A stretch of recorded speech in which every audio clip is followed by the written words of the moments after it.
Сын бросил свою пожилую мать посреди саванны. Но то, что произошло дальше, действительно всех шокировало. Дорогие зрители, напишите в комментариях, где вы находитесь. Нам правда интересно узнать, из какого вы города. Приятного просмотра. Двигатель старого внедорожника хрипло дернулся и заглох, словно окончательно потеряв волю к движению. Аделина молча смотрела, как ее сын вышел из машины, открыл багажник, вытащил потрепанную дорожную сумку и швырнул ее на растрескавшуюся землю так же безразлично, как выбрасывают ненужный хлам. Он не сказал ни слова, не обернулся, не задержал взгляд. Просто сел обратно за руль, провернул ключ, и машина, взревев, рванула вперед, оставляя за собой густое облако пыли, которое медленно обволокло 70-летнюю женщину, словно погребальный покров. Аделина осталась стоять неподвижно, чувствуя, как дрожат ноги, пока звук мотора не растворился за линией горизонта. Она не кричала и не плакала, лишь смотрела на бескрайнюю саванну, которая окружала ее со всех сторон, будто раскрытая пасть, готовая сомкнуться. В 3 часа дня, в разгар сухого сезона в районе Калахарского плато, температура поднималась выше 35 градусов. Аделина понимала, что без воды и укрытия у нее оставалось не больше 2 суток. Она опустилась на сумку. Внутри лежала смена одежды, пожелтевшая фотография мужа, умершего 16 лет назад, и упаковка сухих крекеров, купленных для поездки. Сын сказал, что везет ее посмотреть заповедник, подарок ко дню рождения. Еще одна ложь в череде лжи, из которых была сложена ее жизнь. В 800 километрах отсюда, на исследовательской станции Лумбари, биолог Самуэль Ндлову изучал спутниковые сигналы с ошейников хищников, когда зазвонил телефон. За 20 лет работы в программе мониторинга крупных кошек заповедника он видел все: львов, отравленных фермерами, слонов с вырезанными бивнями, детенышей леопардов, проданных на черном рынке. Но этот звонок был иным. Пилот частного туристического рейса сообщил, что заметил человеческую фигуру возле огромного термитника, в нескольких часах езды от ближайшей грунтовой полосы. Самуэль схватил аптечку, ключи от пикапа и еще не знал, что именно найдет. Он не знал, что этот звонок изменит все его представление о львах. Аделина шла несколько часов, прежде чем наткнулась на термитник, 4-метровое земляное сооружение, изъеденное ветром и временем, напоминавшее колонны заброшенного храма. У основания было отверстие, дававшее тень. Она с трудом протиснулась внутрь, прислонилась спиной к прохладной земле, и ее глаза постепенно привыкли к полумраку. Тогда она увидела его. Лев лежал на боку, дыша прерывисто и тяжело. Правый бок был покрыт слипшейся кровью и обнаженным мясом, глубокая рана от капкана рассекла мышцы до кости.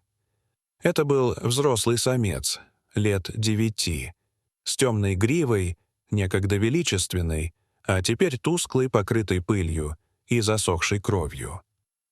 Аделина затаила дыхание. Лев открыл один глаз. Янтарный, мутный от боли, он смотрел на нее. Никто из них не двигался. За свои 70 лет она никогда не видела льва так близко. Она знала истории, слышала рассказы о нападениях, о стадах, уничтоженных за ночь, о туристах, снимающих смерть на телефоны. Но ничто не подготовило ее к реальности, к резкому запаху крови и мускуса, и особенно к тому, что она увидела в его взгляде. Это была не ярость и не голод. Она знала это чувство. Она видела его в зеркале каждое утро последние 16 лет после смерти мужа и жизни с сыном, который ее презирал. Это была усталость, приходящая тогда, когда борьба окончена. Лев закрыл глаз, не зарычал и не попытался подняться, словно решил, что старая женщина не стоит усилий. Аделина понимала, что должна бежать, но ноги не слушались. В груди что-то сжалось, давно забытое. Если им обоим суждено умереть, зачем умирать поодиночке? Она медленно села у противоположной стены, всего в нескольких шагах от льва, достала крекеры, сломала один пополам, и сухой хруст заставил зверя вздрогнуть. Она бросила кусок рядом с его мордой. Лев понюхал, лизнул и оставил. Это был не голод. Тогда Аделина поняла, что спасало их обоих. Та ночь была самой длинной в ее жизни. С наступлением темноты саванна наполнилась звуками: вой, визг, шорохи. В полночь пришли гиены. Их дыхание и сиплый смех раздались прежде, чем она увидела светящиеся глаза. Одна сунула морду в отверстие. Легкая добыча. И тогда лев вскочил. Его рев был не величественным, а яростным, таким, что земля дрогнула. Гиены отпрянули.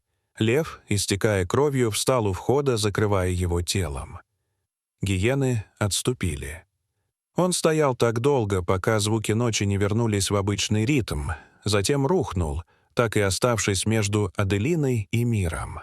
Она коснулась его гривы, теплой и грубой, и уснула, чувствуя под пальцами медленный, уверенный стук сердца.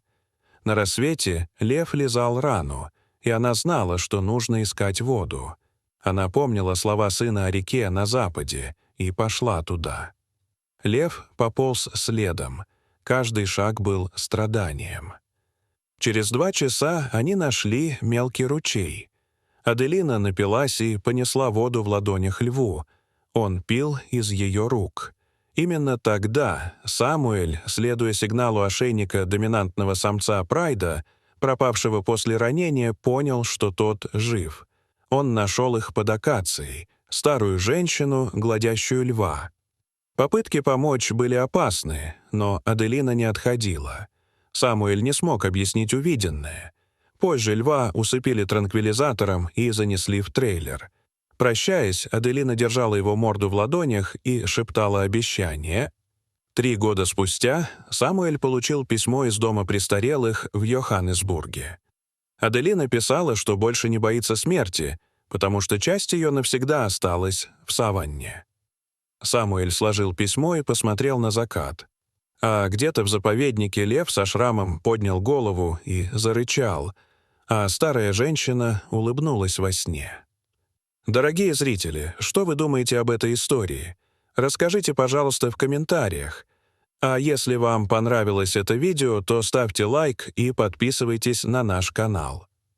До свидания.